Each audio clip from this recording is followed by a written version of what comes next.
From the historic Ward Rooming House Gallery in Overtown, Miami, we bring you the Miami Lakes Business Podcast. So how does an attorney makes the transition to an art curator? Right. More people come to Miami for art than they do for sporting events. That is amazing.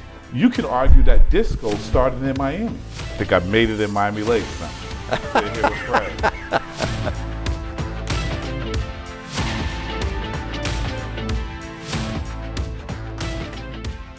We have our good friend, who is the director of the gallery, Miami Lakes resident for many, many years, a good friend of mine for over 20 years, my neighbor, Mr. Chris Norwood, as our guest today, who happens to be the director and the coordinator and the curator of this fine museum, which maybe a lot of people don't know about, but I'm sure that he's working on it, and it'll be known by many, many people for years to come. So welcome to our podcast, Chris. It's nice to have you here.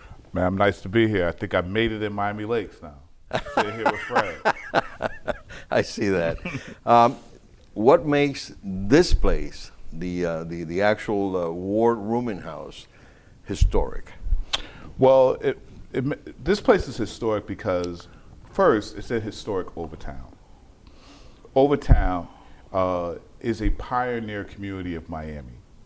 Some people don't know, but when the city of Miami was chartered, 40% of the people who actually signed that charter were members of this community, African American, and a lot of Bahamians as well. This is prior to the Plessy versus Ferguson, which was the separate but equal decision of the U.S. Supreme Court. African Americans in Miami voted during this time period, 1896. And so they voted because Henry Flagler, who, as he built his railroad, incorporated cities, and he got his railroad workers to make sure that they were there to vote for the incorporation. And so Overtown, without Overtown, there would literally be no city of Miami. And this building was built by many of those Bahamians who migrated here from Key West and from Bahamas directly. And it was built by a Bahamian architect, Shadrach Ward. And this building housed, it was a stopping point for a lot of people who came here seeking freedom and opportunity. And so this building became the place where they came through to enter Miami. And not only African Americans and Bahamians, but also Native Americans. So the Seminoles, later the Miccosukee, when they needed to trade goods on the Miami River and they didn't have a place to stay, they stayed here. As well as African American farmers from more rural communities. When they wanted to come to Miami to trade goods, they came here, one of the only places they could rest their head the day before, the day after. And so for those reasons, this building is enormously historic. And the city of Miami purchased the building from the Ward family and restored it. They invested $1.5 million to restore it in its old form with a new purpose as an art gallery. And because they want to preserve that history, so much of Overtown's architecture and history is lost. And this building is very reminiscent of houses that you see in Key West sometimes. And so that's why it's historic, Fred. It's like an old Miami house, which I'm sure reflects a lot of the looks Absolutely. of the old Key West. Absolutely. And those people that came from, that started using the house as a hotel or Yes. some place to stay, they came from the Keys, from Key West actually. Yeah. And what were they doing there? Well, a lot of Bahamians who lived and pioneered our community here, they came here as many of them came from the Bahamas. I mean, they came from the Bahamas, but were in the Keys. So a lot of the Bahamians that we know in Miami today. Well, the tobacco industry was very big at that time, and even Cubans. And Cubans, so a lot of the Cuban interaction with South Florida began in the In Key Keys, West, not yeah. in Miami. Not in Miami. And You're so right. so that's really a part of that history. So tell me, I mean, I've known you for several years, and I know you're an attorney. So how does an attorney, and you were also very involved in community events and community things. You started, I know you started the movies at the park. Most people don't know that. And but worked yeah. with the youth group, Yeah. with the youth committee there in Miami Lakes for many, many years as well. So how does an attorney makes the transition to an art curator? Right. Well, I graduated from St. Thomas Law School. I never wanted to practice law, but I was very involved in advocacy and public policy work. My first job at a law school was actually working for our current mayor, Miami-Dade, at her nonprofit organization that she founded many, many years ago, the Human Services Coalition. And so I got involved in advocacy work on behalf of youth and families, lobbying Tallahassee. I got involved in educational policy issues, and I did that for years, Fred. You know this. But I also collected African American art.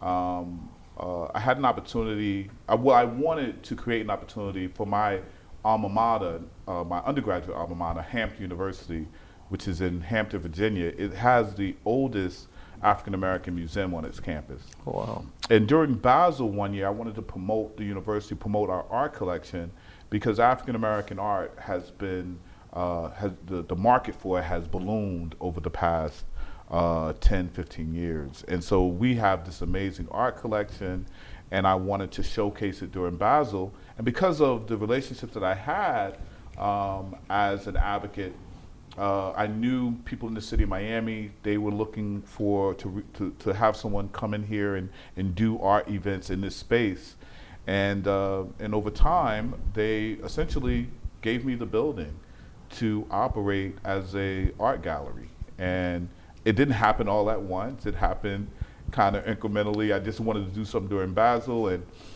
then that turned into Black History Month, and then that turned into a whole series of events, and I was sort of operating my other businesses out of here. My office became an art gallery for a period of time, and then I sort of weaned myself off of all of that old work, and primarily all I do is curate this space and other spaces as well, because I have a show in Broward County at the African American Research Library there, focused on the Harlem Renaissance. Now you also do some traveling with the art that you collect and display here in your museum all over the country. It's not just in here. Absolutely. I have a pretty sizable art collection that I put out to loan, and I curate from that as well. And so, being that, I sell art, I collect art, but this space is bigger than all of that. This space is about showcasing culture. So I alternate shows here that are completely for sale, and then I do shows completely for show, because art is a way to transmit history, and we do that. Very with a really huge intent to showcase African American culture. So it's not just about selling art. That's a small thing in this space, but culture has value, as you know, and we want to showcase our culture, and this becomes a community space. So we have all sorts of events here throughout the years. How has art in this form has really influenced the Miami's economy, Miami's Absolutely. Well, Miami has always been an entertainment capital, going back to, just since the beginning of its history as a vacation magnet. The development of our community, a lot of the major development of our community, was not really for the development of the community. It was for the development of other people to come to our community. And so art and entertainment has always been a big piece of the economy here. But what you've seen in Miami over the past 20 years is a huge outgrowth of art-related economic growth. The big sort of culprit of that has been Art Basel and Miami Art Weekend. But I always tell people that it's actually started way before then. There was a point in time when our library system, I'm going to get a little nerdy, our library system decided that it wanted its library system to be galleries as well. And so when you go into Miami-Dade public libraries, even the one in Miami Lakes, you're going to see art on the wall. You know, that was purposeful. There was a point in time where the library leadership thought there was not enough art in Miami. And if you can imagine that today, and they made our libraries. So there was a point in time where you used to be able to take out on the weekends art from the library. They were collecting original art, signed reproductions. We have, to this day, in Miami-Dade, one of the most important art collections in our library system. And so that's why I say, you know, it started way before Art Basel and Art and Miami Art Week. But since then, Miami Art Basel has become the #1 art fair in North America. There are billions of dollars of art that's bought and sold just during that weekend. And the derivative industries of that, art handling, food and beverage, hotel, you know, the delivery of art during that time period. Which they have to handle in a very Yes. meticulous way. Yes, and that has spawned, you know, hundreds of art galleries have grown out of that. So Art Basel has helped to really jumpstart our community in a whole nother stratosphere in America and in North America as a premier destination for art. That's what Miami is now. It's a premier destination for American art. American art as well as all its derivatives, African American art, Latin American art, you know, all that you can possibly think of. When you think, and it has actually overcome sporting events as the #1 reason why people come to Miami. More people come to Miami for art than they do for sporting events. That is amazing. And even in the nonprofit world of cultural institutions, it's a $2 billion industry in the nonprofit cultural side of things. And so employing over 40,000 people. And so, you know, we have this new economic engine over the past 20 years that revolves around fine art and cultural institutions. So it has really contributed tremendously to the not only economic wealth, but you know, to give people the knowledge and showcase our city and our, you know, South Florida area to the whole world. Absolutely, and we know that culture is not just, culture is food, culture is art, culture is music. Miami is a combination of so much. And so when we focus on the visual art of Bahamians, of Cubans, of Jamaicans, of Venezuelans, you can imagine that you can imagine that it would spawn a whole economy of itself. And so that's what has happened and sort of built up here. And we, you know, are a small, tiny part of it. What are the future plans for Chris Norwood, the curator? Yeah, well, the thing that we have now in our gallery is we have something called One Night Stand. It's a photographic exhibit featuring a photographer by the name of Greg Clark. And Greg Clark is this amazing guy who went around, started doing something years ago. He started documenting the musicians that played in Overtown in the 60s, 70s, and 80s. I named the show One Night Stand because Sam Cooke, in the early 1960s, he recorded a live album here in Overtown, right around the corner, at a place called Harlem Square Club. And that album became the most important live R&B album in the history of music. It's one of the most important live albums in the history of music. When it was done, it was never released. His record company would not release the album because they felt it was essentially too black. It was too gritty.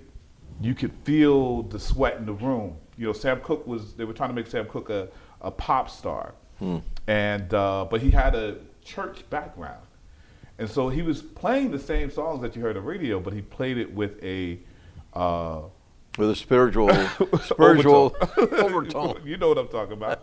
So his record company, when they heard it, said they scrapped it. He passed away a year or two later, and so it wasn't until 20 years later someone at Capitol Records found these tapes and thought it was amazing, and they released it. And when they released it, the recording industry went crazy, like, wow, this is so amazing. And that album was recorded right here. Wow. And so why did Sam Cooke record an album in Overtown? Well, it's because Overtown was a musical center, and we don't talk enough about that. You know, it wasn't a Motown. It wasn't, New York City. But we had record companies, we had artists, we had recording studios of first-rate status. Some of the most important music, some of the most important American music was recorded here in Miami. And so when Sam Cooke decided to do this album, to me it made sense, because one could argue that so many different musical forms were created here in Miami. And so the local musicians that were here, when you think of the Bahamians, the African Americans, the music that the Latin America brought to Miami, you mix that up, you have something new and different, a new sound. Good music comes out. Good music, and all influenced by each other. It could be very much Cuban music, but there's some African rhythms in there. You best believe that. Or if you listen to African American music, you're gonna hear some syncopation. You're like, where did that come from? That came from Latin America, Mm-hmm. And so these musicians that played here, they drew the national talent to come here to play as well. So we hear so often about artists that came here and played in Miami Beach, the big hotels, African American artists that played in the big hotels there, and then came over to Overtown late at night and played here. All of these stories about that. Well, the reason why they were able to do that was because there were musicians here that could play with them, meaning that they didn't bring their whole band, right. They just sat in, but the musicians were already here. These were world-class musicians, And so this exhibit really focuses on those local musicians. And so we have many of them on our walls, as you can see, and we have the stories behind them as well, because we're collecting their oral history. So as he found these musicians, we took these photos in front of the places they used to play, because we wanted to document the space of what was there. I mean, you can argue that disco started in Miami. You could argue that. The first pop disco song was recorded in Miami by Miami musicians. Mm-hmm. You could argue that electronic music, we have Ultra Music Festival, which draws a lot of economy here. You could argue that electronic music started in Miami, because the first electronic beat was recorded here in Miami, the song. Electronic drum machine. You know what I mean? So there's so much history of music here in Miami that we don't really get the due. And so this is my salvo, I guess, to trying to contribute to the history and the recognizing the history, I should say. It is wonderful. It is wonderful, Chris, because Chris was telling me that 2 or 3 of the 4 of the musicians that are on this wall right here actually were part of KC and the Sunshine Band. Oh yeah.